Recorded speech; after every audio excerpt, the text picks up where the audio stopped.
Morning, all. All right, so I got the Lunar New Year look going on. It is Lunar New Year today, so happy Lunar New Year to those who celebrate. To those who don't, happy Saturday. So on to Raanta as we get into some news here because the second period's starting pretty quick between St. Louis and Buffalo. For some reason, that game was a lot earlier and it's puck dropped than the other one starting this morning. But Ranta's out at least 2 weeks. So he came in replacement of Kochetkov. Kochetkov came back in, and it's because Raanta was hurt. So lower body injury, he's out for the next 2 weeks. This is why they picked up Spencer Martin. Svechnikov is returning. So Svechnikov is returning to the lineup. So I'll just put that to return. I misspell, it happens. He missed the last 6 games with injuries. So Svechnikov, player no stranger to injury for him. We'll see how he is in the return to the lineup for the Carolina Hurricanes today. Hamonic's returning to the lineup for the Ottawa Senators as they get set to play the Toronto Maple Leafs tonight.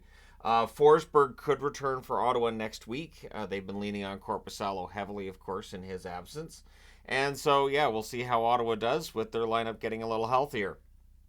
Patrick Kane, for those not necessarily watching the morning games today, Patrick Kane's returned to the lineup against the Canucks. He looks pretty good. He looks like he's ready to maybe go out there and score one. And we will discuss the Canucks game, of course, in the first of what should be 3 review videos today. Alex Newhook has returned to the lineup for Montreal. Another player who looks pretty good through the first period, that game against Dallas. He last played November 30th. It was a high ankle sprain, so he's been out for quite a while. Nice to see him back in the lineup. One thing that's been reported on the last little while here, Jack Campbell's playing really well in the AHL. And I'm glad to see he's starting to garner some attention with that. The question then becomes one of, will he get another shot at the NHL at some point this year? Could a team potentially take on, say, half of that contract? We'll see what happens, but for the Edmonton Oilers, I think they would prefer to move Campbell if they were able to do so. I think Pickard's played well enough as the backup that, yeah, they could just go with Skinner and Pickard the rest of the way, but we'll see what they do.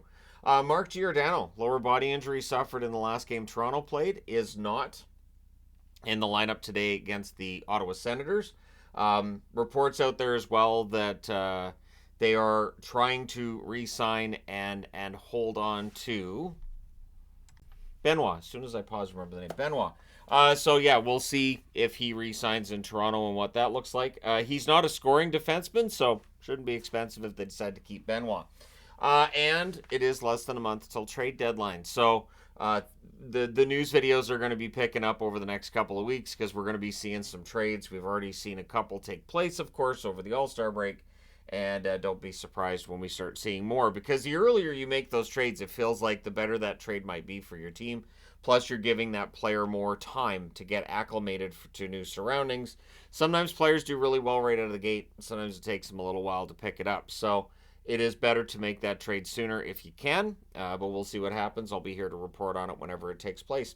Let me know your thoughts in the comments section below, as always. Don't forget to hit like and subscribe in the event that you haven't done so already. Thank you guys so much for watching, for all your support.